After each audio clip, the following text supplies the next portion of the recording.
c'est la voie de voiture. Bah ouais, de voir descendre.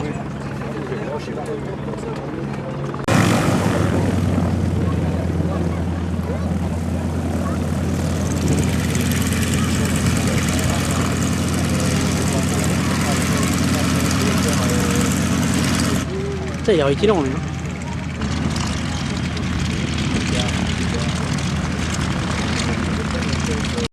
Tchaikovsky S38 is going to be flying later. This is beautiful inside.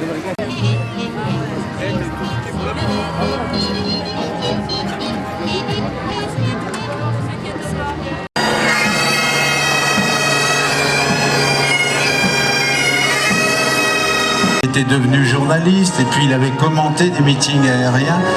C'est lui qui commentait les salons du Bourget et c'est lui aussi qui a un certain meeting aérien à Reims d'avoir mal fait son travail. Et quand on sait ce qu'est un avion et quand on a volé dans quelques avions et quand entre autres on a pu travailler sur Concorde, eh ben on sait que peau à peau avec le ciel, directement à gauche, à notre droite, pour décoller le plus possible. Petit biréacteur d'entraînement, il y avait deux avions qui d'ailleurs sont tous deux étaient équipés des mêmes réacteurs, des tout petits Turboméca Marlboro Majesté. Ces petits réacteurs avaient hérité d'un surnom, les Américains les appelaient les RTL en 70. D'abord il y avait 6 scènes et on avait Stivell qui chantait. Et pour animer le meeting, je dis bien animé, ce n'était pas le commentateur du meeting, c'était l'animateur du meeting, parce que c'était une fête. Il y avait quelques baraques à frites, enfin bon. Et ben c'était Jean Nohain qui à l'époque était une des immenses. Eldoré, les grands pilotes acrobatiques français de l'époque, volaient sur des machines de ce 230 qui réplique les couleurs de celui de Michel Détruit.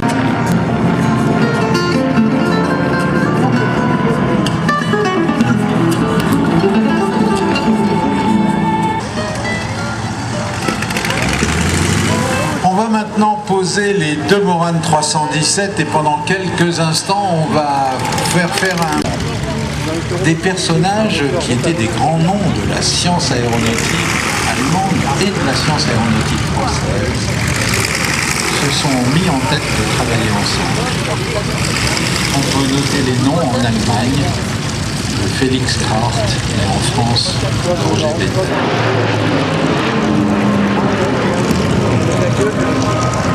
Qui a connu une carrière quasiment légendaire. En France, on l'a vite surnommé la Grise parce qu'ils étaient tous peints en gris. Cet avion, c'était le Nord Atlas. Et le Nord Atlas, c'est quand même un avion qui a été le premier à le directeur des vols des salons du Bourget sous le surnom de Jupiter. Et maintenant, il est pilote d'essai Airbus. Et en place droite comme copilote, Christophe Histoire avec le plus souvent sont appelés des As. 18 apparitions d'aviation. Mais il n'y avait pas que les Allemands qui faisaient des combats, une explication.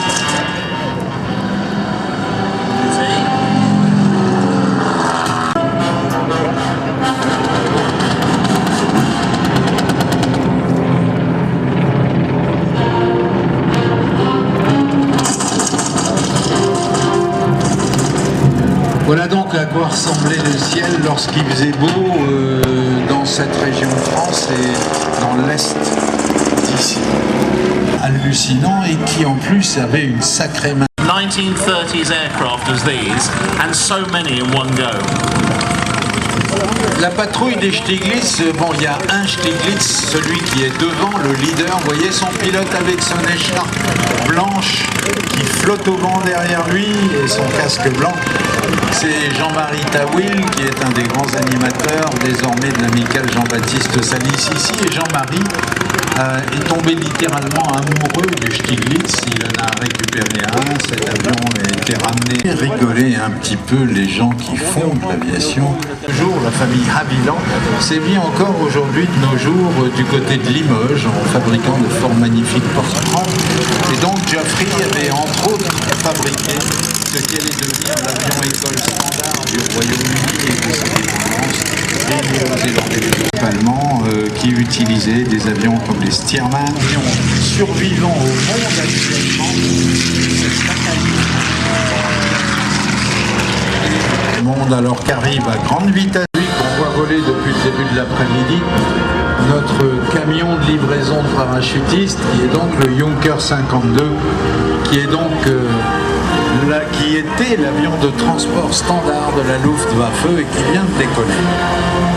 Revenons au Fizzler Storch. Storch, ça veut dire la cigogne, car cet avion avait de grandes ailes comme les cigognes.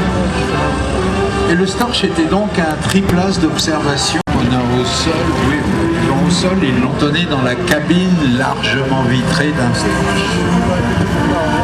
C'est pas une cabine, c'est un poste d'observation. Et dans le ciel revient donc le Junker 52. Pas tant ce qu'il a fait pendant la guerre. La vraie grandeur du U-52, c'est d'avoir été, alors que, vous voyez, un Morad 5 volait des dirigeables. Mais au début de la guerre, en 1914, lorsque la DELAC cessa...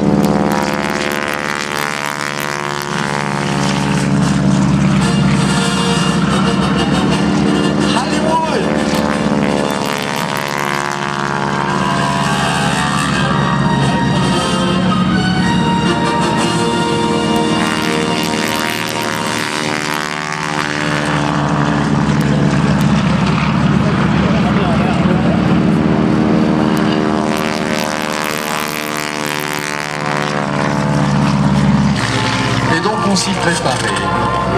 Et dans les bases avancées de l'Amérique,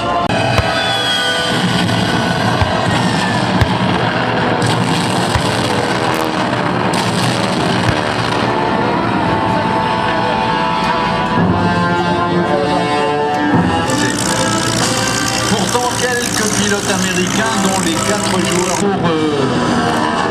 car ils avaient compris et vu que les avions japonais étaient japonais avec les copains. Les avions américains avaient réussi à décoller piloter là.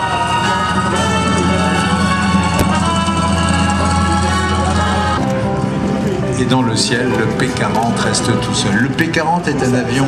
Et quand on le voit, on se dit, il y a quasiment qu'à monter dedans, sortir les roues, aller voler avec. Mais Stephen Gray, qui s'est déjà intéressé à la question, a bien regardé la chose. Il a vu que l'avion, il est plié, tordu, qui est équilibré, qui est un délice d'équilibre. Ils ont foutu dans cet avion dans le bord. Vous vous rappelez que le soir, il pique quand même un P-40 de l'unité, il amène sa copine. Alors, est-ce qu'elle est sur ses genoux ou dans son dos? Je fais des tickets de tombola là-bas au fond du terrain à droite.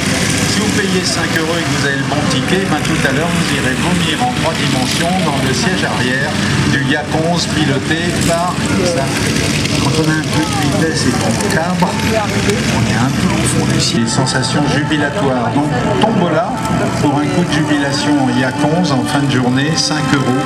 Les billets dans le hangar de l'Amicale au bout. Et puis, il reste encore quelques places pour un tour visé. C'est pas beau ça? Somewhere a little colder. We're now commemorating those very brave French pilots that went out.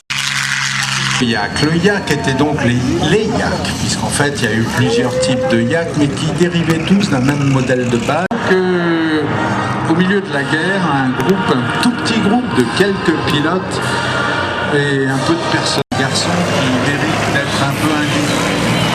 Donc Jacques de Saint-Pal, frère de Niki, avait commencé sa formation de pilote de chasse dans l'armée française, mais avec la défaite de 1940, il avait